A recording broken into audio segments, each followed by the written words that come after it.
একাত্তরে মানবতা বিরোধী অপরাধী কাদের মোল্লার ফাঁসির রায় কার্যকরের পর দেশজুড়ে সহিংসতা ছড়িয়ে পড়েছে। বিভিন্ন জেলায় তাণ্ডব চালিয়েছে জামায়াত শিবির কর্মীরা। এর মধ্যে সাতক্ষীরায় জামায়াত শিবিরের হামলায় 2 আওয়ামী লীগ কর্মী নিহত হয়েছেন। এছাড়া খুলনা, নোয়াখালী, পিরোজপুর ও যশোরে নিহতের সংখ্যা 5।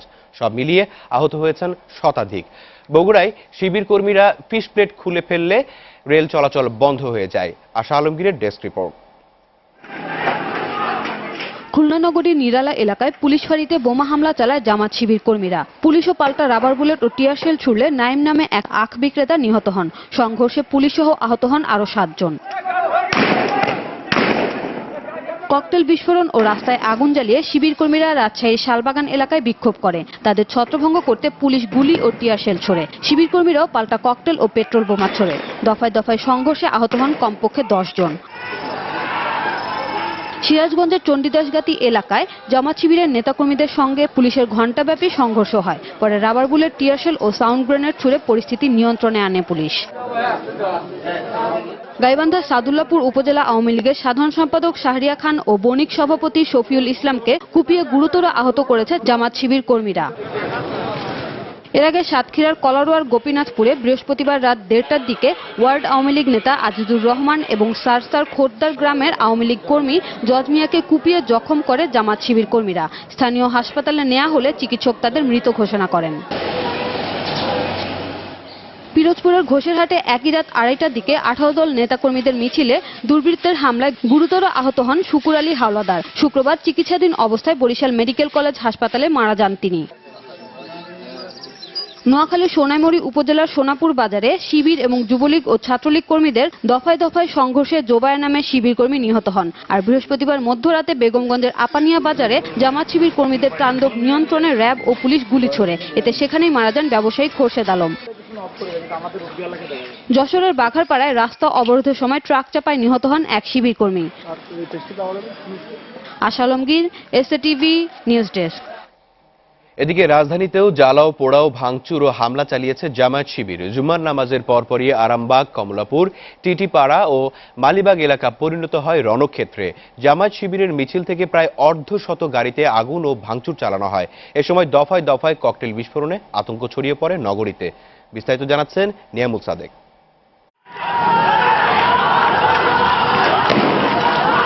কমলাপুর এলাকায় জুম্মার নামাজ শেষ হতে না হতেই লাঠি মিছিল বের করে জামায়াত শিবির। এ সময় মানিকনগর পর্যন্ত কয়েকটি গাড়িতে আগুন এবং রাস্তা অবরোধ করে তারা। আওয়ামী লীগের একটি অফিস পোড়ানোর সময় বাধা দিলে পুলিশকে ধাওয়া দেয় জামাত শিবির কর্মীরা। প্রায় একই সময়ে মতিঝিলের এজিবি কলোনির সামনের রাস্তায় শিবির একটি বিক্ষোভ মিছিল বের করে। মিছিল নিয়ে আসছে দিক থেকে ব্যানার নিয়ে আল্লাহ আকবর স্লোগান দিয়ে ওরা বোম মারা স্টার্ট করছে। পুলিশের বেড়ায় বোম মারছে আগে। আমার বাচ্চার স্কুলে পরীক্ষা, আমি বাচ্চাকে পরীক্ষা দিতে ঢুকাচ্ছি না। যে যেভাবে পারে ভাঙতেছে, কেউ চকি দিয়া, কেউ বাঁশ দিয়া, কেউ লাঠি দিয়া, কেউ ওই আবার লাল বোতলের মধ্যে কি যেন এগুলো দিয়া। 10টির মতো গাড়িতে আগুন দিয়েছে এবং অসংখ্য রিক্সা এবং ভ্যানে কিন্তু তারা আগুন দিয়েছে। এই আগুন কিন্তু ছড়িয়ে পড়ে, বিশেষ করে জুমার নামাজটি যখন শেষ হয় তখন মিছিল নিয়ে এসে তারা কিন্তু এসব জায়গাগুলোতে আগুন দেয়। পরে পুলিশ ও দমকল বাহিনী এসে আগুন নিয়ন্ত্রণে আনে। আটক করা হয় এক শিবির কর্মীকে। রাজধানীতে আচমকা জামাত শিবিরের এই তাণ্ডব পূর্ব পরিকল্পিত বলেই জানিয়েছে পুলিশ।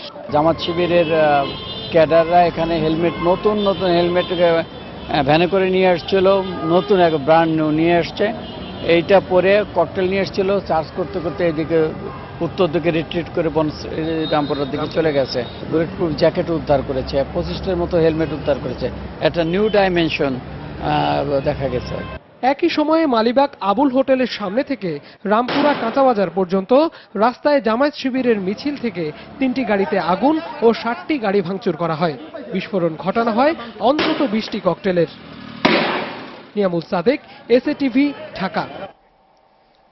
দশম জাতীয় সংসদ নির্বাচনে এখন পর্যন্ত 109টি আসনে বিনা প্রতিদ্বন্দ্বিতায় সংসদ সদস্য নির্বাচিত হতে যাচ্ছেন। এর মধ্যে 95টি আসনেই আওয়ামী লীগের প্রার্থী, 11টিতে জাতীয় পার্টি, 2টিতে জেপির এবং 1টিতে বাংলাদেশের ওয়ার্কার্স পার্টির প্রার্থী। দেশের ইতিহাসে এটাই সর্বোচ্চ সংখ্যক বিনা প্রতিদ্বন্দ্বিতায় নির্বাচিত হওয়ার রেকর্ড। প্রধান নির্বাচন কমিশনার কাজী রকিবউদ্দিন আহমদ জানিয়েছেন, এখন সব দলের অংশগ্রহণে নির্বাচন কঠিন হয়ে পড়লেও রাজনৈতিক দলগুলোর মধ্যে সমঝোতা হলে নির্বাচন পেছানোর বিষয়টি বিবেচনা করবেন তাঁরা।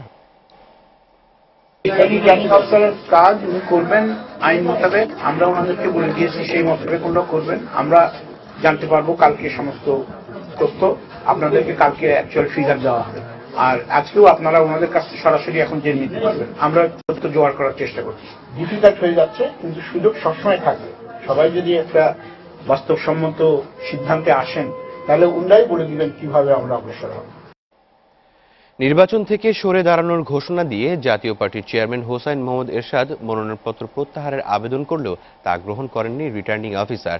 রংপুর ৩ এবং লালমনিরহাট ১ আসন থেকে মনোনয়নপত্র প্রত্যাহারের আবেদন খারিজ করে দেওয়া হয়েছে। এছাড়া লালমনিরহাট ৩ আসনে এরশাদের ভাই জাতীয় পার্টির প্রেসিডিয়াম সদস্য GM কাদেরের মনোনয়নপত্র প্রত্যাহারের আবেদনও গ্রহণ করেননি রিটার্নিং অফিসার। ফলে এরশাদ এবং GM কাদেরের মনোনয়নপত্র বহাল থাকছে।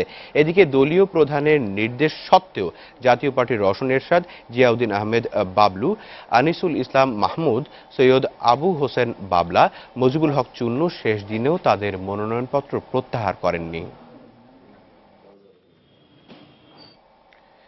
এদিকে ঢাকা মহানগরীর 15টি আসনের মধ্যে বিনা প্রতিদ্বন্দ্বিতায় নির্বাচিত হয়েছেন 7 জন প্রার্থী। শুক্রবার মনোনয়নপত্র প্রত্যাহারের শেষ দিনে এই 7টি আসনের বাকি সব প্রার্থী মনোনয়নপত্র প্রত্যাহার করায় তারা নির্বাচিত হয়েছেন।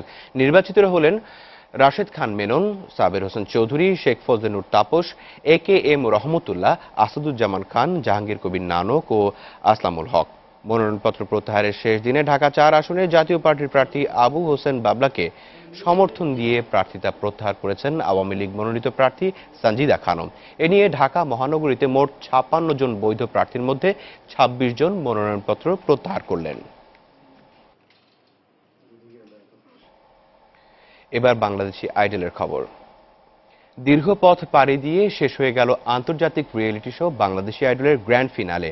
আইডলের সম্মান নিয়ে বিজয়ের মুকুট ছিনিয়ে নিল মং। টিভিতে বসে দেশের কোটি দর্শক উপভোগ করেছেন মংয়ের বিজয়ের মুকুট ছিনিয়ে নেওয়ার দৃশ্য। বিস্তারিত জানাচ্ছেন SM সাব্বির। মং প্রথম বাংলাদেশি আইডল, কংগ্রাচুলেশন।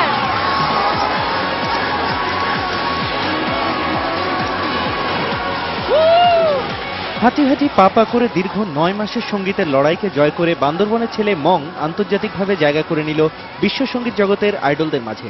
পাশাপাশি বাংলার কোটি মানুষকেও মং দিল বাংলা গানকে নিয়ে গর্ব করার নতুন প্রতিশ্রুতি। দেশের সকল মানুষকে আমার ভালোবাসা এবং শ্রদ্ধা, যারা আমাকে ভোট করেছেন তাদেরকে অবশ্যই আমার ভালোবাসা এবং সম্মান এবং শ্রদ্ধা, এবং সামনে বসা সেই শ্রদ্ধেয় বিচারকগণ তাদেরকেও আমার সালাম। আমার মনে হয় আমি আপনাদের সেই কমিটমেন্ট, আপনাদের অনেক চাহিদার সেই লোকটি যে আপনাদের বাংলাদেশি আইডল হবে, সেটা আমি মনে হয় উপহার দিতে পেরেছি। এই জন্য আমি কৃতজ্ঞ এবং আপনাদেরকে আপনাদের নিকট, সকলের নিকট আমি কৃতজ্ঞতা প্রকাশ করছি। এমন একটা প্রোগ্রাম বাংলাদেশি আইডল, আন্তর্জাতিক মানের এই প্রোগ্রাম আমার আব্বু বাংলাদেশের 16 কোটি মানুষকে উপহার দিয়েছেন। এর জন্য আমি আমার আব্বুকে অনেক ধন্যবাদ জানাচ্ছি। আর মংকেও এসএ টিভির পক্ষ থেকে এবং এসএ গ্রুপ এবং এসএ পরিবারের পক্ষ থেকে ধন্যবাদ জানাচ্ছি। বাংলাদেশি আইডল হওয়ার সম্মানের পাশাপাশি মং আরও পেলেন একটি ব্র্যান্ড নিউ গাড়ি, 10 লক্ষ টাকার চেক, ওয়ার্ল্ড ট্যুর সহ কোটি টাকা সমমানের নানা পুরস্কার। আমার কোম্পানি এসএ পরিবহন প্রাইভেট লিমিটেড এবং এসএ টিভির পক্ষ থেকে এই 10 লক্ষ টাকার চেক। একই সাথে বাংলাদেশি আইডল শেষ হলেও শুরু হলো মংয়ের সঙ্গীত জগতে এক নতুন আলোকিত যাত্রা, যেখানে বাংলাদেশকে তার বাংলা গানের মধ্য দিয়ে আলোকিত করে তুলতে হবে বিশ্ব মানচিত্রে।